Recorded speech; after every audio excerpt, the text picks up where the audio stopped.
मेरी गोद में मेरा छोटा सा भांजा रोए जा रहा था।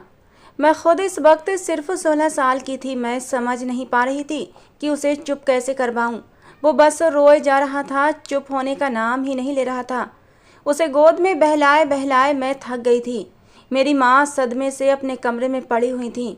बार बार उन्हें बेहोशी के दौरे पड़ रहे थे। मैं खुद भी एक बहुत बड़े गम से गुजर रही थी, क्योंकि मेरी बड़ी बहन बच्चे की पैदाइश के होते ही दुनिया से चली गई थी। लेकिन जब वो बच्चा चुप न हुआ तो मैं खुद भी रोने लगी, फूट फूट कर रोने लगी।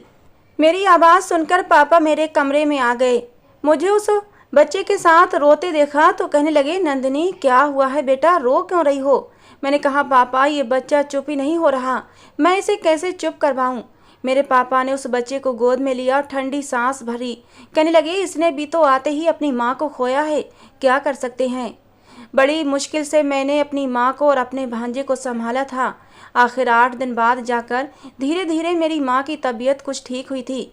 फिर भी वो अपनी बेटी को याद करके बहुत रोती थीं, लेकिन उन्होंने अपने नाती को संभालना शुरू कर दिया था।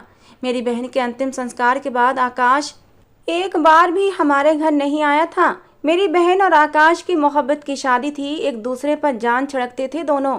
लेकिन मेरी बहन की उम्र बहुत कम थी। पहले तो मम्मी पापा इस शादी के बिल्कुल खिलाफ थे। उनका कहना था, अभी मेरी बहन जिसका नाम सुनैना था उसकी उम्र कम है, हम अभी अपनी बेटी की शादी नहीं करना चाहते। लेकिन सुनैना दीदी भी जिद पर आ गई थी और उधर आकाश ने भी घर का पीछा नहीं छोड़ा था।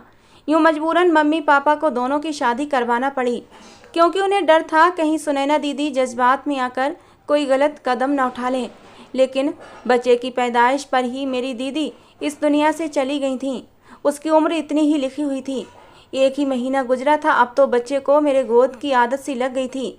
जब आकाश हमारे घर आया उस समय उसकी शेप बड़ी हुई थी, आंखें लाल थीं। बस थोड़ी ही देर उसने अपने बेटे को गोद में लिया था, उसे प्यार किया था। मेरी माँ कहने लगी कि नंदिनी अभी बहुत छोटी है, बड़ी मुश्किल से संभालती है समीर को, और मैं तो वैसे ही बीमार रहती हूँ। जब से सुनैना की मौत हुई है मुझे तो ऐसा लगता है मेरे अंदर से आधी जान किसी ने निकाल ली हो। आकाश कहने लगा, आंटी भगवान की मर्जी है, क्या कर सकते हैं। आप तो फिर भी एक दूसरे से कहकर अपना दिल हल्का कर सकती हैं, एक दूसरे को हौसला दे सकते हैं। मेरे बारे में भी तो सोचें। खाली घर में मुझे सुनैना की आवाज़ें सुनाई देती हैं। मैं किस दिल से वहाँ अकेला रहता हूँ ये मैं ही जानता हूँ। आकाश का गम अपनी जगह बहुत बड़ा था। मेरी माँ ने एक ठंडी गहरी सांस ली थी। कहने लगी, अभी तो छुट्टियाँ हैं, लेकिन छुट्टियों के बाद नंदिनी की 12वीं क्लास शुरू हो जाएगी। बेटा मैं छोटे बच्चे को संभालने की हालत में नहीं हूँ, जाने वाली तो जा चुकी है। तुम्हें अब ज़िंदगी में आगे बढ़ना चाहिए, दूसरी शादी कर लो। ये सुनना था कि आकाश के माथे पर बल पड़े थे। कहने लगा, आंटी आप ये कैसी बातें कर रही हैं। सुनैना की जगह मैं किसी को नहीं दे सकता, कभी भी नहीं दे सकता। आप जानती हैं मैंने उससे कितनी मोहब्बत की है, उसके नाम पर ज़िंदगी गुजार सकता हूँ। बस मेरा बच्चा थोड़ा सा बड़ा हो जाए तो मैं उसको अपने साथ ले जाऊँगा। मेरी माँ कहने लगी, मैं जानती हूँ तुम सुनैना जैसी मोहब्बत किसी से नहीं कर सकते, लेकिन तुम्हारे बच्चे को तो माँ की ज़रूरत है ना आकाश। आकाश कहने लगा, क्यों, क्या मौसी नहीं पाल सकती? नंदिनी तो अभी छोटी है, सिर्फ 16 साल की है। आपको कौन सा अभी उसकी शादी कर देनी है? जब तक वो 20-22 साल की होगी मेरा बेटा 5-6 साल का हो जाएगा और फिर मैं उसे ले जाऊंगा। लेकिन मेरी माँ कहने लगी, आकाश बेटा अब तुम्हें भी ज़िंदगी में आगे बढ़ना चाहिए। अगर तुम्हारा बेटा समीर नंदिनी का आदी हो गया तो किसी दूसरी औरत को सह नहीं पाएगा। जाहिर है आज नहीं तो कल तुम्हें दूसरी शादी तो करना ही होगी, ये ज़िंदगी अकेले नहीं कटेगी। वो कहने लगा, मुझे शादी करनी ही नहीं है, ना अभी और ना फिर कभी। मेरी माँ कहने लगी, फ़िलहाल तुम्हारे दिल में सुनैना का गम ताज़ा है, लेकिन मैं जानती हूँ वक्त के साथ साथ सब कुछ नॉर्मल हो जाएगा। कुछ महीने बाद ही तुम शादी कर लेना, ताकि तुम्हारे बच्चे को उसी लड़की की आदत हो जाए जो तुम्हारी पत्नी हो, वरना बाद में बहुत मुश्किल हो जाएगी। अभी तो समीर छोटा है, जिसकी गोद में डालोगे उसी की गोद की उसकी आदत हो जाएगी, लेकिन बड़ा हो गया तो उसे नई औरत को स्वीकार करने में बहुत परेशानी होगी। मेरी माँ की बात आकाश को बुरी लगी थी। वो फौरन उठकर चला गया और उसके बाद पूरे 4 महीने बाद आया था। समीर 5 महीने का हो चुका था, अब तो मेरे बगैर रहता ही नहीं था। मेरे लिए बड़ी मुश्किल होती थी। कॉलेज से आती तो वो रो रहा होता था, मम्मी उसे बहला बहला कर थक जाती, लेकिन चुप ही नहीं होता। मैं आते ही उसे गोद में भरती तो उसका रोना बंद हो जाता। मेरे साथ ही सोता था, मेरे हाथ से ही खाता था, मुझे अपनी माँ समझता था और मैं भी उसके लिए ऐसे ही जज्बात रखने लगी थी। मुझे लगता कि जैसे वो मेरा ही बच्चा है। मेरी माँ बार बार आकाश को बुलाती, कहती अपनी ज़िंदगी के बारे में सीरियसली सोचो, तुम्हारे बच्चे का मामला है। लेकिन वो पता नहीं क्या सोचे बैठा था। माँ के बार बार बुलाने पर 4 महीने बाद आया था। 1 ही घंटा बैठा था। माँ की बातें एक कान से सुनकर दूसरे कान से निकाल देता और फिर उठकर चला भी गया था। हर महीने वो कुछ पैसे मेरे पापा की दुकान पर दे जाता। कहता था कि ये समीर के खर्चे के हैं। मैं अपने बच्चे का बोझ किसी पर डालना नहीं चाहता। दिन यूं ही गुजरने लगे थे और मैं 19 साल की हो गई थी। अब तो समीर भी 3 साल का हो गया था। अब तो मेरे बगैर और भी नहीं रहता था। मुझे मम्मा मम्मा कहता था। उन्हीं दिनों मेरा रिश्ता भी आया था। काफ़ी अच्छे खाते पीते लोग थे। मेरी माँ ने आकाश को बुलाया, कहने लगी कि नंदिनी का बहुत अच्छा रिश्ता आया है और हम चाहते हैं उसकी शादी कर दें। ये सुनकर वो कहने लगा, लेकिन मेरे बच्चे का क्या होगा? क्या समीर आपकी औलाद नहीं है? आपकी बेटी की आखिरी निशानी है। अपनी बेटी की खातिर मेरे बच्चे के साथ इतना बुरा मत करें, उससे उसकी माँ मत छीनें। समीर नंदिनी को ही अपनी माँ समझता है। और अभी कौन सा आपकी बेटी की उम्र गुजरी जा रही है। 2-3 साल और रुक जाएं, तब तक समीर भी बड़ा हो जाएगा और बात को समझने लगेगा। आप देखना, मैं खुद ही नंदिनी की शादी बहुत ही अच्छे घर में करवा दूंगा। लेकिन मेरे बेटे को इस काबिल होने दें कि मैं उसके साथ रह सकूं और वो बातों को समझने लगे। मेरी माँ कहने लगी, तुम समझते क्यों नहीं हो आकाश? वो अब भी नंदिनी की जान नहीं छोड़ता, उसे अपनी माँ समझता है। कुछ और बड़ा हो गया तो उसके बगैर बिल्कुल नहीं रहेगा और समय का कुछ पता नहीं है। मैं बीमार रहती हूँ और नंदिनी के पापा भी ब्लड प्रेशर के मरीज हैं। हम अपनी बच्ची की शादी जल्द से जल्द करना चाहते हैं। तुम अपने बारे में सोचो। वो कहने लगा, ठीक है, आपको इतनी ही जल्दी है तो फिर नंदिनी की शादी मुझसे कर दें। आकाश ने ये बात अचानक ही कही थी। मेरी माँ को इस बात की उम्मीद नहीं थी कि आकाश ऐसा भी कह सकता था। ये सुनना था। मेरी माँ ने हैरत से उसे देखा था। कहने लगी, तुम नंदिनी से बहुत बड़े हो, पूरे 10 साल बड़े हो। आकाश ने कहा, तो फिर क्या हुआ? समीर नंदिनी को अपनी माँ समझता है, अब उसके बगैर नहीं रह सकता और मैं किसी दूसरी औरत को ले आऊँगा तो पता नहीं वो मेरे बच्चे के साथ कैसा व्यवहार करेगी। हो सकता है उसके साथ माँ वाला व्यवहार न करे, मेरे सामने प्यार करे और मेरे पीछे से मेरे बच्चे को मारती रहे। नंदिनी उसकी मौसी है, उसके साथ अच्छा व्यवहार रखेगी, बिल्कुल माँ जैसा प्यार देगी जैसा कि अभी दे रही है। मुझे शादी की कोई इच्छा नहीं है, लेकिन मुझे अपने बच्चे के लिए माँ चाहिए जो नंदिनी से बढ़कर और कोई हो ही नहीं सकती। मेरी माँ कहने लगी, मैं तुम्हारे ससुर से बात करके देखूंगी।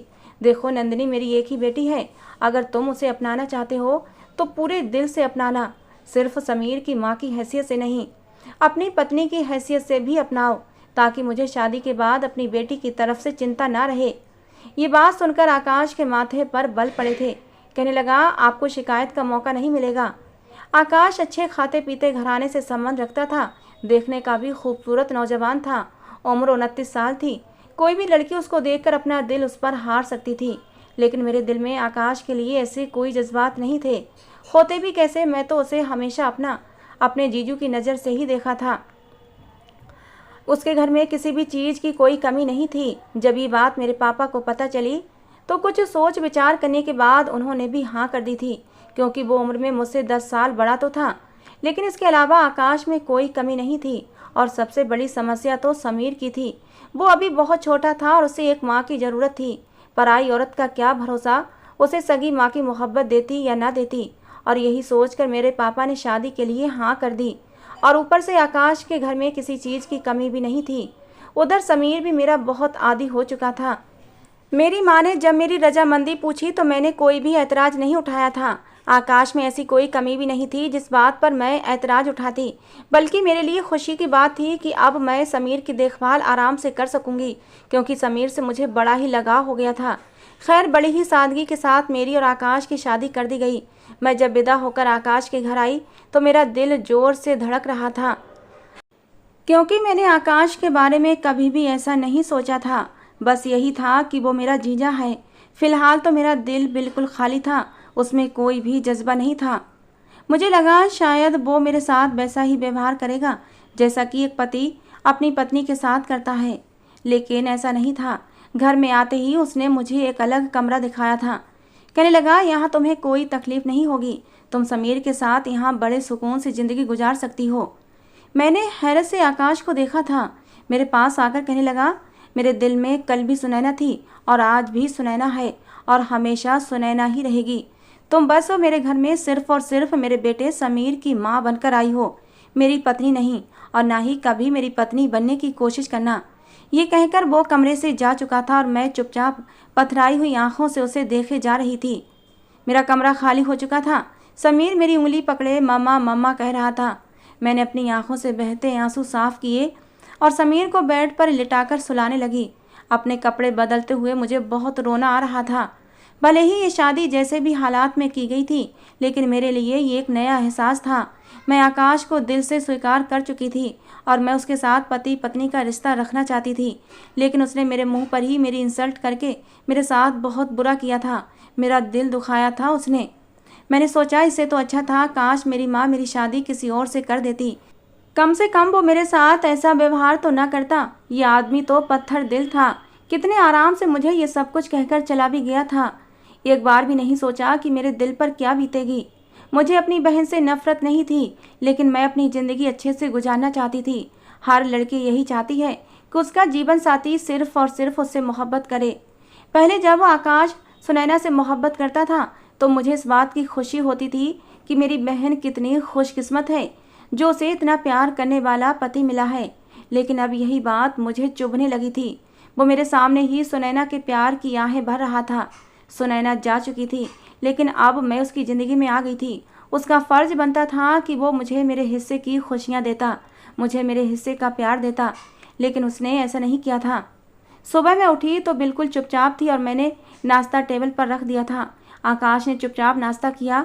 उसने एक नज़र उठाकर भी मेरी तरफ नहीं देखा था। मैं उस सितमगर पत्थर दिल आदमी को देखकर अपने दिल ही दिल में आंसू बहाती रही। खूबसूरती में मैं सुनैना से कहीं बढ़कर थी। खूबसूरत तो सुनैना भी थी, लेकिन मैं उससे कहीं ज़्यादा खूबसूरत थी।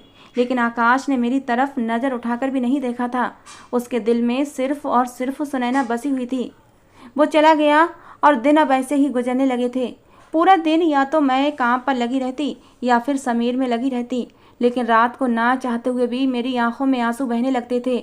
वो तो मुझे देखना भी पसंद नहीं करता था, मेरे पास आना तो बहुत दूर की बात थी। हाँ, मेरी ज़रूरत का हर सामान वो लाकर रख देता था। मुझे खाने पीने पहनने ओढ़ने की कोई कमी नहीं थी, लेकिन औरत के लिए यही सब कुछ काफ़ी नहीं होता। उसे पति की मोहब्बत भी चाहिए होती है, जो मुझे मिल नहीं रही थी। एक नेचुरल सी इच्छा होती है जो हर लड़की के अंदर होती है। मैं अपने पति की बाहों में सिमट जाना चाहती थी, जी भरकर उसे प्यार करना चाहती थी।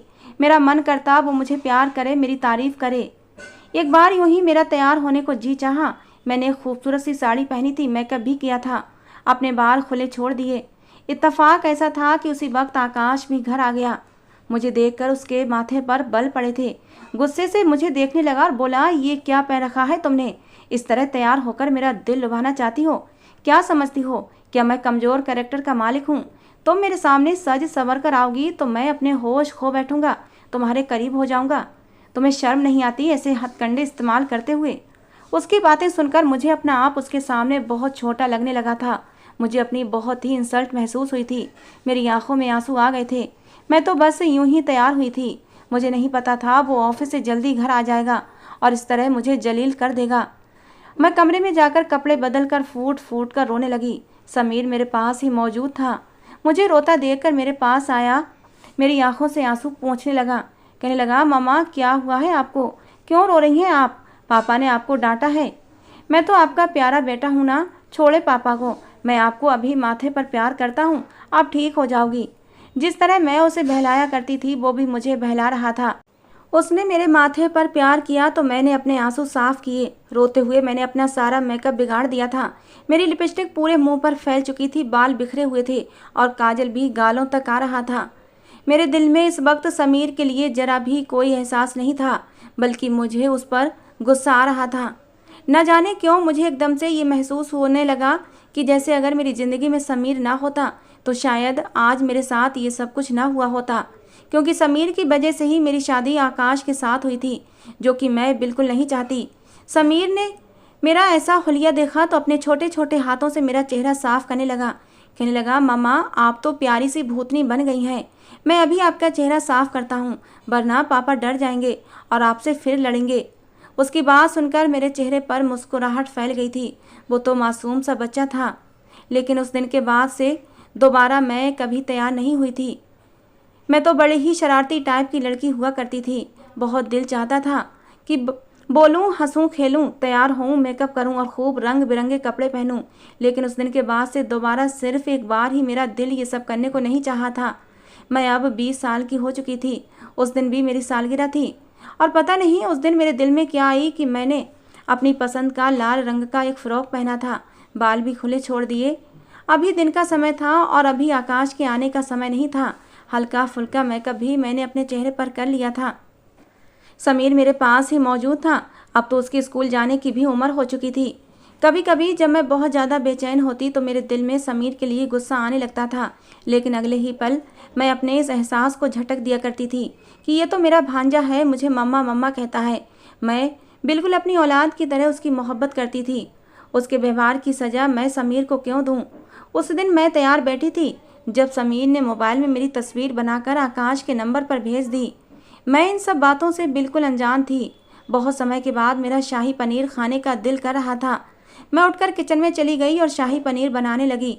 हम दोनों माँ बेटा बैठकर अभी खाना ही खा रहे थे कि तभी गुस्से से आकाश घर में दाखिल हुआ था। मुझे इतना तैयार देखकर अगले ही पल अपना मोबाइल मेरे सामने पटक दिया। कहने लगा, ये सब कुछ क्या है? तुम्हें शर्म नहीं आती? मैं वहाँ मीटिंग में बिजी हूँ और तुम मुझे बार बार अपनी तस्वीर भेज रही हो। मैंने कितनी बार तुम्हें समझाया है कि मेरे सामने इस तरह की हरकतें मत किया करो। तुम्हारी मेरी नज़र में कोई भी अहमियत नहीं है। तुम सिर्फ और सिर्फ मेरे बच्चे की माँ हो। मैं तो बस हक्का बक्का उसका चेहरा देखती रही, क्योंकि मुझे तो कुछ पता ही नहीं था। अगले ही पल उसने मेरा मुंह दबाकर मुझे जोर से झटक दिया था। मेरे हाथों में सुर्ख रंग की कांच की चूड़ियाँ थीं जो मैंने बड़े ही दिल से अपने ड्रेस के साथ मैचिंग करके पहनी थीं। अगले ही पल उसने मेरा हाथ टेबल पर मारा था। पूरी जोर से टेबल पर हाथ लगने से चूड़ियाँ टूट कर इधर उधर बिखर गई थीं। समीर तो डर कर पीछे छुप गया था। कांच मेरी कलाइयों में चुभ चुका था और मैं बस सिसकारी भर कर रह गई थी। मुझे तो पता ही नहीं चला कि कौन सी तस्वीर आकाश के नंबर पर भेजी गई थी। वो तो समीर था जो अपनी नादानी में मेरी तस्वीर उसने अपने पापा के नंबर पर सेंड कर दी थी और आकाश के गुस्से का निशाना मैं बनी थी। शायद तैयार होना, अपनी मन मर्जी के कपड़े पहनना, अपनी पसंद का खाना खाना, सब कुछ मुझ पर हराम हो चुका था। मैं अपने कमरे में बंद होकर कितनी ही देर तक अपने जज्बात और अपने अरमानों का गला घोंट कर रोती रही। मेरी आंखों से आंसू बह रहे थे। उस रात एक पल के लिए भी मेरी आंखें बंद नहीं हुई थीं। समीर दरवाज़ा बजाता रहा, लेकिन मैंने दरवाज़ा नहीं खोला। वो अपने बाप के पास ही सो गया था। अगली सुबह जब मैं कमरे से बाहर निकली तो मेरा व्यवहार बिल्कुल बदल चुका था। आकाश मुझे पलट कर देख रहा था। उसे लगा शायद मैं कुछ बोलूँगी, कुछ शिकायत करूँगी या समीर के साथ गलत व्यवहार करूँगी ताकि उसे मुझे डांटने का फिर से मौका मिल जाए। लेकिन मैं एकदम से चुप थी। दिमाग में सिर्फ यही बात थी कि मैं सिर्फ और सिर्फ समीर की माँ हूँ और मेरा यहाँ कोई दूसरा काम नहीं था। मेरा काम यहाँ सिर्फ समीर का ख्याल रखना और अपने पति की ज़रूरतों को पूरा करना था। मैंने अपना मन तो कब का मार लिया था। सारी मोहब्बत, सारे जज्बात, सारे सपने जो मेरी उम्र की लड़कियां देखती हैं, मैंने देखना छोड़ दिए थे। बड़े प्यार से मैंने समीर को नाश्ता करवाया था। उसके बाद उसे स्कूल छोड़ा, घर के सारे कामकाज किए थे। मेरे जितने भी नए सूट थे, कीमती महंगे जोड़े जो मुझे मेरी माँ ने लेकर दिए थे, मैंने उस सबको आग लगा दी थी। मैंने खुद पर अब ध्यान देना छोड़ दिया था। कितने कितने दिन तक मैं कंघी भी ना करती थी। खैर, मैं समीर के साथ साथ आकाश की हर जिम्मेदारी निभाती थी। मैंने अब आकाश को बोलना ही छोड़ दिया था। कभी ज़रूरत होती तो बोल देती, वरना अपने कामों में ही लगी रहती। मुझे यूँ चुपचाप कामों में लगा देखकर अब शायद आकाश को भी एहसास होने लगा था। कभी कभी वो मुझसे बात करने की कोशिश करता, लेकिन मैं बस हूँ हाँ में जवाब दे देती। फिर उसकी हिम्मत ही नहीं होती थी मुझसे बात करने की। लेकिन अब मुझे इन सब बातों से ज़रा भी फ़र्क नहीं पड़ता था। मेरे जज्बात तो कब के ख़त्म हो चुके थे। समीर स्कूल जाने लगा था, पढ़ाई में भी बहुत अच्छा था। अब तो जो टाइम बचता मैं उसे पढ़ाने में बिजी हो जाया करती थी। ना ही मुझे अपनी खूबसूरती को बनाए रखने का शौक़ था और ना ही सजने संवरने का। चूड़ियाँ क्या होती हैं ये तो मैं भूल ही चुकी थी। कोई भी फंक्शन हो, कोई भी त्यौहार हो, मैंने कभी सज संवर कर नहीं जाना था। इस बार जब दिवाली आई तो शायद आकाश नोट कर चुका था। वो जब समीर को मॉल लेकर गया तो मुझे भी चलने के लिए कहने लगा, लेकिन मैंने काम का बहाना बनाकर मना कर दिया। जब वो समीर के साथ वापस आया तो बड़ा ही खुश था। मेरे पास आया और एक खाकी कागज़ मेरी तरफ बढ़ा दिया। कहने लगा, ये मैं तुम्हारे लिए लाया हूँ। ये कहते हुए वो कुछ हिचकिचा रहा था, चेहरे पर शर्मिंदगी भी थी। मैं तो हैरान थी, इतने सालों में वो मेरे लिए आखिर क्या चीज़ लेकर आया था। मैंने बेयकीनी से उसकी तरफ देखा था और फिर बगैर किसी भाव के मैंने उसे खोल कर देखा तो उसमें कांच की लाल रंग की चूड़ियाँ थीं जो कभी मेरी फेवरेट हुआ करती थीं। मैंने एक सरसरी सी नज़र चूड़ियों पर डाली और कहने लगी, ये आप किस लिए लाए हैं आकाश? मुझे हैरत से देखने लगा। बोला, मतलब मैं अपने बेटे की माँ के लिए लाया हूँ, तुम्हारे लिए लाया हूँ। तुम्हें लाल रंग की चूड़ियाँ पसंद है ना, तो पहन लो। मैं तो जितना हैरान होती उतना ही कम था। नज़र उठाकर जो उसकी आंखों में देखा तो एक पल को मुझे उसकी आंखों में अजीब सी कशिश महसूस हुई थी। कुछ ऐसा ज़रूर था जिसने मुझे नज़रें चुराने पर मजबूर कर दिया था। शायद उसे इतने सालों में एहसास हो चुका था कि मैं उसकी पत्नी हूँ। उसकी पहली पत्नी तो मर चुकी थी, लेकिन उसकी ज़िंदगी में एक दूसरी औरत भी थी। यही वजह थी उसके घर में हम एक जायज़ रिश्ते में होने के बावजूद भी एक दूसरे से दूर थे, क्योंकि वो सुनैना को अभी तक भूला नहीं था। लेकिन शायद अब उसके दिल में मेरे लिए मोहब्बत जगने लगी थी। मैंने वो चूड़ियाँ लेकर वहीं सेल्फ पर रख दी और कहा कि अभी मैं काम कर रही हूँ, आपका बहुत बहुत धन्यवाद। इतना कहने के बाद मैं वहाँ से जा चुकी थी, लेकिन मुझे अब इन चीज़ों से कोई फ़र्क नहीं पड़ता था। दिवाली आई तो सभी तैयार थे। मैं घर के कामों में ही लगी रही। मेरे माँ बाप भी वहीं आ चुके थे। बाकी ख़ानदान से भी लोग हमारे यहाँ पर मिठाई देने आए हुए थे। सब लोग मुझसे कह रहे थे कि तुम्हारे उम्र की लड़कियाँ तो 2-2 बच्चों की माँ बन गई हैं और आज भी पूरी तरह तैयार रहती हैं, हाथों में चूड़ियाँ पहनती हैं, खूब मेकअप करती हैं, अपने आप को खूब सजा बनाकर रखती हैं। लेकिन तुम तो कैसी उजड़ी हुई हालत में रहती हो। आकाश ने मुझ पर ध्यान दिया तो मेरे पास चला आया। कहने लगा, तुम ये सब कुछ अकेले क्यों कर रही हो? देखो सभी तैयार हैं। एक तुम हो कि घर के कामों में घन चक्कर बनी हुई हो। चलो जाओ, शाबाश, ये काम छोड़ो और तैयार हो जाओ। आज आकाश मुझे मुस्कुराकर देख रहा था। कहने लगा, तैयार हो जाओ, और मुझे जितनी हैरत होती उतनी कम थी। वो मेरे करीब आने की कोशिश करने लगा था। मैंने कहा, आपको याद आ गया इतने सालों में? मैं तो न जाने कब से इसी हाल में रहती चली आ रही हूँ। साल में न जाने कितने त्यौहार आते हैं, लेकिन मैंने कभी नए कपड़े नहीं पहने। इससे पहले तो आपने कभी ध्यान नहीं दिया। आज आपको क्यों एहसास हो रहा है? मेरे सवाल पर वो लाजवाब हो चुका था। मेरी माँ ने भी मेरा हाथ पकड़कर कहा, मेहंदी क्यों नहीं लगाई तुमने, और ना ही नए कपड़े पहने हैं और ना ज्वेलरी पहनी है। तुम्हारे पास तो सोने की ज्वेलरी भी पड़ी हुई है, सुनैना के हिस्से की भी तुम्हारे पास है। तुम्हारे पास किसी चीज़ की कोई कमी नहीं है, फिर इस तरह उजड़े होलिये में क्यों घूम रही हो? लेकिन मैं बस एक फीकी सी मुस्कुराहट अपने चेहरे पर सजा पाई थी। कहीं ना कहीं उसको अपनी गलती का एहसास हो चुका था। उस दिन जब समीर सो चुका था तो मैं यूं ही अपने ख्यालों में गुम कमरे में बैठी हुई थी कि तभी आकाश कमरे में आया था। उसको अपने कमरे में देखकर मैं थोड़ी सी हैरान हुई थी, क्योंकि रात के समय पहली बार था जब वो इतने सालों में मेरे कमरे में आया था। वो मेरे सामने बैठ गया, मेरा हाथ पकड़कर मुझसे बातें करने लगा, लेकिन मैंने अपना हाथ छुड़ा लिया।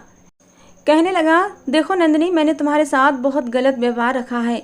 मैं जानता हूँ सुनैना की मोहब्बत में मैं बिल्कुल अंधा हो चुका था, लेकिन ये बात तुम भी जानती हो कि सुनैना मेरी ज़िंदगी में क्या अहमियत रखती थी। हम दोनों एक दूसरे पर जान लुटाते थे।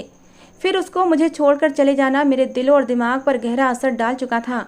मैं तो बिल्कुल भी उसके लिए दीवाना सा हो गया था, जिसके खातिर मैंने तुम्हारा हक भी भुला दिया था। लेकिन अब समय के साथ साथ मुझे एहसास हो चुका है कि ज्यादती तो मैंने तुम्हारे साथ भी बहुत की है। तुमने मेरे बेटे को बिल्कुल अपनी औलाद की तरह पाला है। अपनी खुशियाँ, अपना सब कुछ मेरे बेटे के लिए कुर्बान कर दिया। छोटी सी उम्र में ही तुमने उसे माँ का प्यार दिया है, और फिर जब यहाँ आई तो जाहिर सी बात है मैं तुम्हारा पति था। तो मुझे पति पत्नी जैसा तो नहीं, हाँ दोस्ताना व्यवहार तो डिजर्व करती ही थी, लेकिन उसके बावजूद मैंने तुम्हारे साथ सख्ती बरती। मेरी कलाई पर अभी भी उन टूटी हुई चूड़ियों के निशान मौजूद थे। वो मेरे निशानों को अपनी उंगली से छूकर कहने लगा कि मैंने तुम्हारे साथ रिश्ता आगे बढ़ाना चाहता हूँ। इतना समय तो मैं सुनैना के साथ भी नहीं गुजारा था जितना वक्त मैंने तुम्हारे साथ गुजारा है। मेरे दिल में तुम्हारे लिए बहुत प्यार है। कहीं ना कहीं मैं तुमसे मोहब्बत करने लगा हूँ। तुम्हारे साथ ज़िंदगी की नई शुरुआत करना चाहता हूँ। ये कहते कहते आकाश की आंखों में खुमारी बढ़ने लगी थी। उसने अपने साथ लाई लाल रंग की चूड़ियाँ भी मेरे हाथों में पहना दी। धीरे धीरे वो मेरे करीब बढ़ने लगा था। मैं उसकी बातों का मतलब समझ रही थी, लेकिन अब मेरे जज्बात ख़त्म हो चुके थे। मैं वहाँ से उठकर खड़ी हो गई। मेरे दिल में ये सारे अरमान तो कब के ख़त्म हो चुके थे। मैंने पलट कर उसे देखा और बोली कि मैं सिर्फ़ और सिर्फ आपके बच्चे की माँ हूँ। इससे ज़्यादा मेरा और आपका कोई रिश्ता नहीं है। मेरे अंदर भी जज्बात थे। कभी मैं भी यही दुआएं करती थी कि आप मेरे साथ एक अच्छे पति बनकर रहें, मुझे मेरे हिस्से का हक, मेरे हिस्से का प्यार दें। मैं भी कभी आपकी बाहों में समाने के लिए तड़पा करती थी। लेकिन अब मेरे ये सारे जज्बात मर चुके हैं, क्योंकि मेरे साथ प्यार से बात करना तो दूर की बात, आपने कभी मुझे निगाह उठाकर भी नहीं देखा था। मेरा कितना दिल मचलता था आपके लिए। आप मेरे लिए तोहफे लेकर आए। मैं जब तैयार हूँ तो आप मेरी तारीफ़ करें, मुझे बाहर घुमाने ले जाएं, मेरा ख्याल रखें। मुझे बुखार हो तो आप मोहब्बत से मेरे लिए 2 शब्द बोल दें। मेरे हर मुश्किल समय में आप मेरे साथ खड़े रहें, लेकिन आपने ऐसा नहीं किया। उल्टा हर वक्त मुझे जलील किया। मुझे ये बताया कि मैं दूसरी हूँ, सिर्फ़ और सिर्फ तुम्हारे बच्चे की माँ हूँ। और अब जब मेरे सारे जज्बात राख बन चुके हैं, तो आप फिर से मुझे सुहाने सपने दिखा रहे हैं। मुझे समझाना चाहते हैं कि मैं अब तुम्हारे साथ नई शादीशुदा ज़िंदगी की शुरुआत करूं। देखिए, अगर आपके दिल में एक औरत के लिए जज्बे जाग रहे हैं और आप अपने अंदर के जज्बातों को ठंडा करना चाहते हैं, तो बेहतर है जाएं और जाकर एक दूसरी औरत से शादी कर लें जो आपकी शारीरिक ज़रूरतों को पूरा कर सके। क्योंकि मैं सिर्फ़ और सिर्फ समीर की माँ हूँ, इससे ज़्यादा मैं कुछ भी नहीं। आपको मेरी तरफ से खुली इजाज़त है, आप जाकर तीसरी शादी कर सकते हैं। इतना कहने के बाद मैं कमरे से निकलकर बालकनी में जा चुकी थी। कुछ देर बाद मेरे और समीर के कमरे से आकाश निकलकर अपने कमरे में चला गया था और मैं वहीं बालकनी में खड़ी कितनी ही देर तक जब्त के आंसू अपने अंदर उतारती रही। मैं चाह कर भी अपने दिल में उसके लिए जज्बात नहीं बना पा रही थी। और जब एक बार अपने दिल के दरवाजे किसी मर्द के लिए औरत बंद कर ले, तो फिर वो चाहे जो मर्जी कर ले, औरत मोम नहीं होती। बार बार जलील और तोड़ने के बाद अगर मर्द समझता है कि वो औरत को फिर से पहले जैसा कर देगा, तो ये उसकी सबसे बड़ी गलतफहमी है। दोस्तों, अगर आप लोगों को लगता है कि इस कहानी का सेकंड पार्ट बनना चाहिए, तो प्लीज़ मुझे ज़्यादा से ज़्यादा कमेंट करें। अगर मुझे ज़्यादा से ज़्यादा कमेंट आएंगे तो मैं इस कहानी का सेकंड पार्ट लेकर आऊँगी। आज की ये कहानी कैसी लगी ज़रूर बताना। कहानी को लेकर अपनी राय ज़रूर देना। कहानी को पूरा सुनने के लिए आप लोगों का बहुत बहुत धन्यवाद दोस्तों। मिलते हैं कल की कहानी के साथ।